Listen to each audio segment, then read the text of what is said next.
सलाम वालेकुम साहब। वालेकुम अस्सलाम। अरे छोड़ो छोड़ो इसे, अंदर लेके जाओ इसे। मुन्ना को मत लेकर जाओ अब्बू प्लीज। अरे ईद मुबारक भाईजान। क्या हुआ भाईजान, क्यों बच्चे को रुला रखा है? अरे आपको तो पता है भाईजान, आज ईद है और बकरे को हलाल करने ले जाना है, और ये सलमान है कि 1 घंटे से रोए जा रहा है। अच्छा, हाँ उसका ज्यादा प्यारा है ना ये। आप बिना भाईजान। अरे अरे अब तुम्हें क्या हुआ? कुछ नहीं भाईजान, आपने बेवजह बच्चे और बकरे को रुला रखा है। अच्छा, आप क्या बकरा हलाल करने नहीं ले जाओगे? नहीं, क्यों? आपको मालूम नहीं कि मैंने बाखबर रामपाल जी से नाम उपदेश ले रखा है? लेकिन वो तो हिंदू संत है। हाँ, लेकिन उन्होंने कलाम पाक से साबित करके बताया है कि गोश्त खाना हराम है, यह अल्लाह ताला का हुक्म नहीं है। पागल हो गए हो क्या? एक गैर मुसलमान होने के नाते वो तो हमारी क्रिया को गलत ही बताएगा। तुम्हें नहीं मालूम, जब हम कलमा पढ़कर बकरे को काटते हैं तो वह तब रुख बन जाता है, जिसे खाने के बाद उसकी रूह जन्नत में जाती है और हमें सवाब मिलता है। माफ़ करना भाईजान, लेकिन हमारा अल्लाह ताला इतना बेरहम तो नहीं हो सकता कि किसी बेजुबान जानवर को मारने के बाद हमें सवाब दे। अब्दुल ये कैसी बातें कर रहा है तू? तो सही तो कह रहा हूँ भाईजान। यदि कलमा पढ़ते हुए बकरे की गर्दन काटने के बाद उसकी रूह जन्नत में जाती तो क्यों न हम अपनी और अपने बच्चों की गर्दन भी कलमा पढ़ते हुए कटवा देते, क्योंकि कहीं ना कहीं हमारा मकसद भी तो जन्नत में जाना है। ये क्या बकवास कर रहे हो तुम? देखो सबीर भाईजान, हम हर साल ईद के दिन इन मौलाना और काजियों के बहकावे में आकर ना जाने कितने बेजुबानों का कत्ल कर देते हैं और गुनाह के भागीदार हो जाते हैं। क्या हुआ समीर? देखो ना भाईजान, ये अब्दुल क्या बोले जा रहा है। कह रहा है गोश्त खाना हराम है। अबे पागल हो गया क्या अब्दुल? सही कहते हो भाईजान, जब तक मुझे कुरान शरीफ का इल्म नहीं था ना, तब तक मैं पागल ही था। तेरे कहने का मतलब क्या है? लगता है तू भूल गया है, तू एक मुसलमान की औलाद है। अब्दुल तुझे किसी ने बहकाया है, मैं अभी मौलाना साहब को बुला के लाता हूँ। भाईजान मुझे तो लगता है काफिर हो गया है। सही कह रहे हो भाईजान। माफ़ करना भाईजान, लेकिन ये जो हिंदू मुस्लिम की दीवार है ना, यही हमें अल्लाह ताला से लग रखे हुए है। बाखबर रामपाल जी कहते हैं कि जीव हमारी जाति है और मानव धर्म हमारा। हिंदू मुस्लिम सिख ईसाई धर्म नहीं कोई न्यारा। बकवास बंद कर अपनी, मजहब छोड़ के काफिर हो गया है तू। नहीं भाईजान, मैंने अपना मजहब नहीं छोड़ा है। हाँ, मेरे मजहब में जो गलत चीज़ें थी, जो गलत इबादत थी, वो मैंने छोड़ दी है। बेटा, तुम्हें मजहब के बारे में किसी ने गलत बताया है। तुम मुसलमान हो, मजहब की इज्जत करना सीखो। जनाब, मैं मुसलमान की इज्जत करता हूँ, लेकिन मुसलमान का मतलब होता है मुसल्ले ईमान, जो अपने ईमान पर रहे। और आज का मुसलमान गोश्त खाता है, तंबाकू खाता है, झूठ बोलता है और तो और मजहब के नाम पर बेजुबानों का खून तक बहा देता है। फिर बात करते हैं मजहब की। क्या यही आज का मुसलमान है? बस बहुत होगी तेरी बकवास। रुक, तू अभी रुक रुक। आज तो इसको छोड़ूंगा ही नहीं।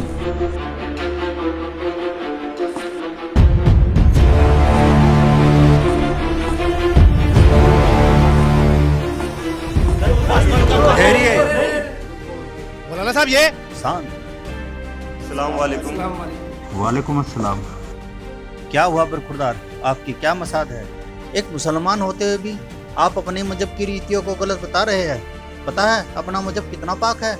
मजहब तो सभी पाक है मौलवी साहब, बस इन मजहब के मानने वालों ने इसकी हमें गलत इल्म दी है, जिसे अब हम सबको मिलकर ठीक करना है।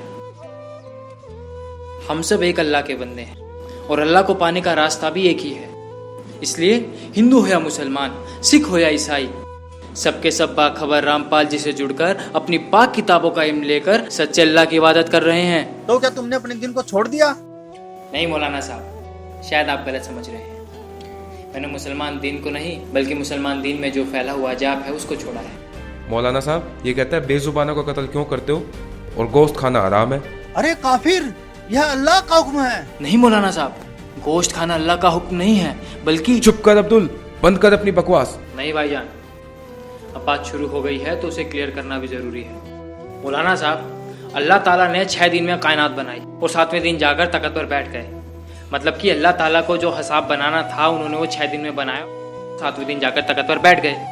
मतलब कि उसके बाद के जितने भी हुक्म हैं वो अल्लाह ताला के नहीं हैं, बल्कि वो शैतान के हुक्म हैं। और दूसरी तरफ हम मोहम्मद साहिब जी और उनकी उस टाइम की 1,80,000 अंबियाओं को देख सकते हैं। ना तो उन्होंने कभी मांस छुआ है और ना ही उन्होंने किसी को कहा है तुम मांस खाओ। लेकिन कुरान में कुर्बानी का जिक्र है। वही तो मैं बताना चाह रहा हूँ मौलाना साहब, वो जो बात के हुक्म हैं वो अल्लाह ताला के नहीं हैं, बल्कि शैतान के हैं। क्योंकि कुरान से पहले 3 आसमानी किताबें और उतरी थी, जंबूर, तौरात और इंजिल। उनमें कहीं भी गोश्त खाने का जिक्र नहीं है। आप बेशक मुझे मार देना, लेकिन मेरी बात पर गौर फरमाना। जैसे हमें हमारे मजहब के ठेकेदार आज तक बताते आए हैं कि अल्लाह बेचून है, निराकार है, लेकिन हमारे कलाम पाक में लिखा है कि उस अल्लाह ताला ने 6 दिन में पूरी कायनात बनाई और 7वें दिन जाकर तख्त पर जा विराजे। इसका मतलब क्या है? इसका मतलब साफ ये है कि अल्लाह ताला का आकार है, वो किसी आकार में है, जब भी तो जाके तख्त पे विराजेंगे। विचार करो मौलवी साहब, विचार करो। जी, वो अल्लाह ताला कबीर है। सूरत फुरकान 25 आयत नंबर 52 से 59 में देखना आप। जिसकी जानकारी किसी बाखबर से पूछो, और इस समय बाखबर सिर्फ रामपाल जी महाराज हैं, जो अपने कलाम पाक से इबादत बताते हैं और सच्चे अल्लाह की इबादत करवाते हैं। आप सब मेरे पे बेशक गुस्सा हो जाइए, लेकिन आप सबको पता है रामपाल जी महाराज से जुड़ने से पहले मेरी क्या हालत थी और आज मैं कहाँ हूँ। जब तक मेरे सवाब का दौर चला मुझे सुख हुआ, जिससे मुझे लगा मैं जो भी इबादत कर रहा हूँ वो बिल्कुल ठीक है। लेकिन जैसे ही मेरे गुनाहों का दौर शुरू हुआ तो मानो मेरे ऊपर दुखों का पहाड़ टूट पड़ा हो। और उसको खत्म करने के लिए जिसने जो भी बताया मैंने वैसा ही किया। किसी ने कहा तुम जुम्मे की नमाज करो, किसी ने फजर की नमाज करने को कहा, तो किसी ने तहज्जुद की नमाज करने को कहा। फायदा कुछ भी नहीं हुआ। इसके अलावा भी अल्लाह की तलाश मैंने ना जाने कहाँ नहीं की। कभी मोहिद्दीन चिश्ती की दरगाह, तो कभी अलीगढ़ की दरगाह, तो कभी महरौली की दरगाह तक फिरा। 40 दिन के जमात तक निकाले, लेकिन कोई फायदा नहीं हुआ, क्योंकि मजहब के ठेकेदारों ने जो हमें इबादत बताई थी वो सारी गलत थी। लेकिन आज समाज पढ़ा लिखा है, अब उनकी दाल नहीं गलती। अब वो समय आ गया है जब सबके सब बाखबर रामपाल जी महाराज से नाम उपदेश लेंगे और सच्चे अल्लाह की इबादत करेंगे। खुदा हाफिज।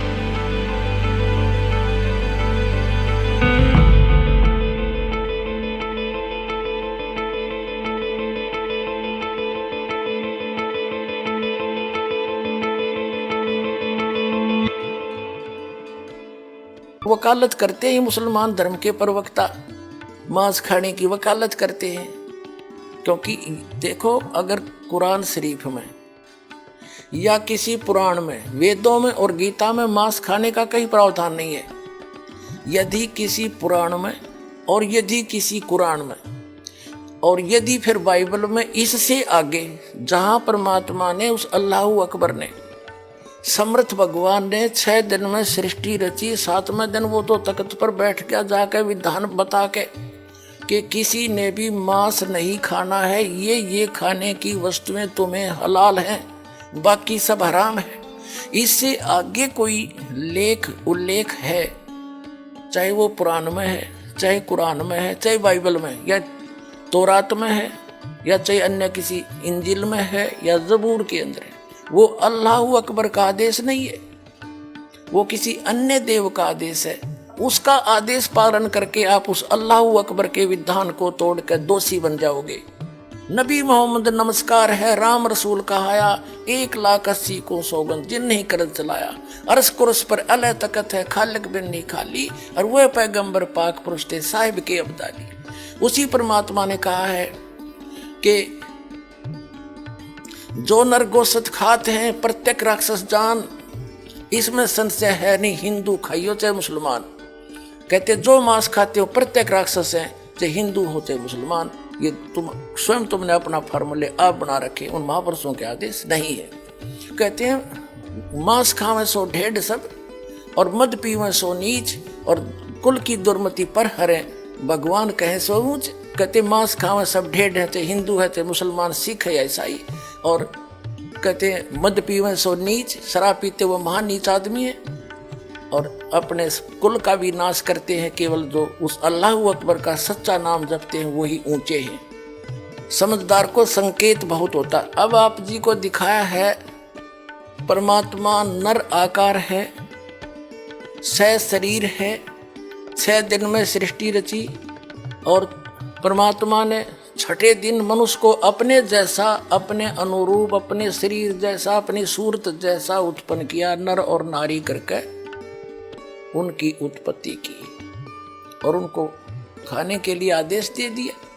अभी आपने पढ़ा, आप फिर भी पढ़ सकते हैं। और आगे फिर वो क्या कहता है देखो, और परमेश्वर ने कहा, नर और नारी करके उनकी सृष्टि की, और परमेश्वर ने उनको आशीष दी, उनसे कहा फूलो फलो और पृथ्वी पर भर जाओ और उसको अपने वश में कर लो, और समुद्र की मछलियों तथा आकाश के पक्षियों और पृथ्वी पर रेंगने वाले जंतुओं पर अधिकार रखो। यानी उनसे जैसे इंसान ने शेर तक को भी काबू कर लिया, हाथियों को भी बांध लिया, तो इस ऐसे कंट्रोल करने के लिए कहा उन्होंने। आगे देखो फिर परमेश्वर ने उनसे कहा, यानी मनुष्यों को भी, फिर परमेश्वर ने उनसे कहा कि सुनो, जितने बीज वाले छोटे छोटे पेड़, ये मनुष्यों के लिए आदेश है, सारी पृथ्वी के ऊपर हैं, और जितने वृक्षों में बीज वाले फल हैं वे सब मैंने तुमको दिए तुम्हारे भोजन के लिए। मनुष्य के लिए उस अल्लाह ताला का आदेश, अल्लाहु अकबर, जिसने 6 दिन में सृष्टि रची, 7वें दिन तख्त पर जा बैठा, वो है अल्लाहु अकबर है। वो अल्लाह कबीर है, वो कंप्लीट गॉड है, वो सर्जनहार है, वो क्रिएटर है। उस क्रिएटर का आदेश नहीं है मांस खाने का मनुष्य को, ये पशु पक्षियों को भी नहीं है। आगे देखो, तुम्हारे भोजन के लिए, ये तो मनुष्यों के लिए। आगे देखो, यहाँ आगे हम, और जितने पृथ्वी के पशु और आकाश के पक्षी और पृथ्वी पर रेंगने वाले जंतु हैं, जिनमें जीवन का प्राण है, उन सब के खाने के लिए मैंने सब हरे हरे छोटे पेड़ दिए, और वैसा ही हो गया, यानी घास फूस से। और तब परमेश्वर ने जो कुछ बनाया था वो देखा, तो क्या देखा, वह बहुत अच्छा है। तथा सांझ हुई, फिर भोर हुआ, इस प्रकार ये 6वां दिन हो गया। अब 7वां दिन, यूं आकाश और पृथ्वी और उनकी सारी सेना का बनाना समाप्त हो गया, और परमेश्वर ने अपना काम जिसे वह करता था 7वें दिन समाप्त किया, और उसने अपने किए हुए सारे काम से 7वें दिन विश्राम किया। और परमेश्वर ने 7वें दिन को आशीष दी और पवित्र ठहराया, क्योंकि उसमें उसने सृष्टि की रचना के अपने सारे काम से विश्राम लिया। ठीक, अपने आत्माओं, जो क्रिएटर है, जो सबका रचनहार है, जो अल्लाहु अकबर है, जो सुप्रीम गॉड है, उसने 6 दिन में सृष्टि रची, 7वें दिन तख्त पर जा बैठे। उसी के विषय में कुरान शरीफ में स्पष्ट किया है कि ये वही है। कुरान शरीफ का ज्ञानदाता कह रहा है, ये वही अल्लाहु अकबर है जिसने 6 दिन में सृष्टि रची, 7वें दिन तख्त पर जा बैठा। यह है सूरत फुरकानी 25 और 604 पृष्ठ पे इस प्रकाशन के हम पढ़ेंगे नीचे से। ये 51वीं आयत समाप्त हुई, 52वीं प्रारंभ होती है। फला तुतियल काफिरन व जाहिदुम बिही जिहादन कबीरन। ये स्पष्ट लिखा कबीरन, कबीर कहो, कबीरा कहो, कबीरन कहो। इसका और निर्णय करते हैं। ये पवित्र कुरान मजीद से क्लियर होगा। अब पवित्र कुरान मजीद दिखाते हैं आपको, ये यहां से छपी है।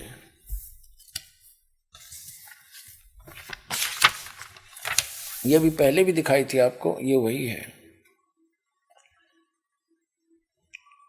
ये यहां से इसका पूरी जानकारी है, कहां से छपी है, कौन इसका अनुवाद करता है। और अब इसके हम आते हैं, ये वही सूरत फुरकान 25 और कुरान मजीद 576 पृष्ठ पे इस प्रकाशन के। हम यहीं आते हैं नीचे। ये है 51वीं आयत समाप्त हुई। इसमें पंक्ति भी नहीं बदली है, अक्सर भी सिर्फ लिखने मंत्र थोड़ा किया। फला तुतियल काफिरन न जाहिदुम बिही जिहादन कबीरा। कबीर कहो, कबीरा कहो, कबीरन कहो, खबीरा कहो, खबीरन कहो। तो इसमें स्पष्ट है ये कबीरा, और इसका यहाँ अनुवाद किया है इसके साथ में ये 52वीं आयत का अनुवाद चला है। तो तुम काफिरों का कहा न मानो, उनसे इस कुरान के हुक्म के मुताबिक बड़े जोर से लड़ो। अब उन कबीर का अर्थ बड़ा कर दिया, ठीक है। अब हम फिर कुरान शरीफ को लेते हैं। ये पवित्र कुरान शरीफ है, यहाँ से देखिएगा। उसमें से हमने ये निर्णय करना था कबीर और कबीरा और कबीरन। ये कुरान शरीफ फिर ले ली हमने, सूरत फुरकानी 25 और 604 पृष्ठ पे हम आगे ये नीचे आएंगे। ये 52 नंबर आयत है, 51 यहाँ समाप्त हुआ, 52 प्रारंभ हुआ। फला तुतियल काफिरिन व जिहादों बिही जिहादन कबीरन। इसका अनुवाद बिल्कुल सामने किया है। ये अनुवाद करता भी मुसलमान भाई है कोई। तो ए पैगंबर, ये कुरान शरीफ का ज्ञान दाता बोल रहा है। तो ए पैगंबर, तुम काफिरों का कहा न मानना और इस कुरान की दलीलों से उनका सामना बड़े जोर से करो। अब देखो, जिहाद का अर्थ लड़ाई नहीं है, ये अनुवाद बिल्कुल सही किया इसने। उनका सामना करो बड़े जोर के साथ, संघर्ष करो, उनकी बातों में मत आना। अब इसका कहने का तात्पर्य ये है इस कुरान शरीफ की इस आयत का कि कुरान शरीफ का ज्ञान दाता हजरत मोहम्मद जी को संदेश भेज रहा है जिब्रील देवता के माध्यम से या कोई अन्य तरीके से, एज इट इज। वो कह रहा है कि इन काफिरों की बातों में मत आना। ये काफिर तो अल्लाह के अतिरिक्त ऐसों की पूजा करते हैं जो उनको ना हानि कर सकते हैं ना लाभ दे सकते हैं। और वो ना मानने कि ये उस कबीर नामक अल्लाह यानी बड़े भगवान, ये बड़ा कहते हैं, हम बड़ा ही मान कर चलते हैं आज। उस बड़े भगवान की यानी पूर्ण परमात्मा की भक्ति ये काफिर नहीं करते। आप इनकी बातों में मत आना, सीधी सी बात है। ये आपकी नहीं माने तो आप उनकी बातों में आकर उनके साथ ना हो जाना, उसके लिए संघर्ष करना, चाहे कितना कष्ट उठाना पड़ो। तो वही हजरत मोहम्मद जी ने किया, इसका अर्थ ये। अब हम देखते हैं अब क्या बताया है, देखिएगा। तो ए पैगंबर, तुम काफिरों का कहा न मानना और इस कुरान की दलीलों से उनका सामना बड़े जोर से करो। ये बिल्कुल सही, इन्होंने कबीर का अर्थ बड़ा कर दिया, ठीक है। कुरान शरीफ का ज्ञान दाता ये भी स्पष्ट कर रहा है कि ये कबीर जो अल्लाह है, अल्लाह कबीर है, ये वही है जिसने 6 दिन में सृष्टि रची और 7वें दिन तख्त पर जा बैठा, जा विराजा। इससे ये सिद्ध होगा आपके समक्ष कि कुरान शरीफ का ज्ञान दाता अपने से अन्य कोई बड़े परमात्मा की महिमा सुना रहा है हजरत मोहम्मद को। इससे ये सिद्ध हो जाएगा कि कुरान शरीफ का ज्ञान दाता अल्लाह अकबर नहीं है। अधिक जानकारी के लिए जगत गुरु तत्वदर्शी संत रामपाल जी महाराज द्वारा लिखित पवित्र पुस्तकें ज्ञान गंगा, जीने की राह, गीता तेरा ज्ञान अमृत, अंधश्रद्धा भक्ति खतराए जान बिल्कुल निःशुल्क मंगाएं। अपना नाम, पूरा पता हमें व्हाट्सएप करें। हमारा नंबर है 7496801823। जगत गुरु तत्वदर्शी संत रामपाल जी महाराज के मंगल प्रवचन अब प्रतिदिन सुनिए MH1 श्रद्धा टीवी पर दोपहर 2 से 3 बजे, सारथी टीवी पर शाम 6:30 से 7:30 बजे, साधना टीवी पर शाम 7:30 से 8:30 बजे, ईश्वर टीवी पर रात 8:30 से 9:30 बजे।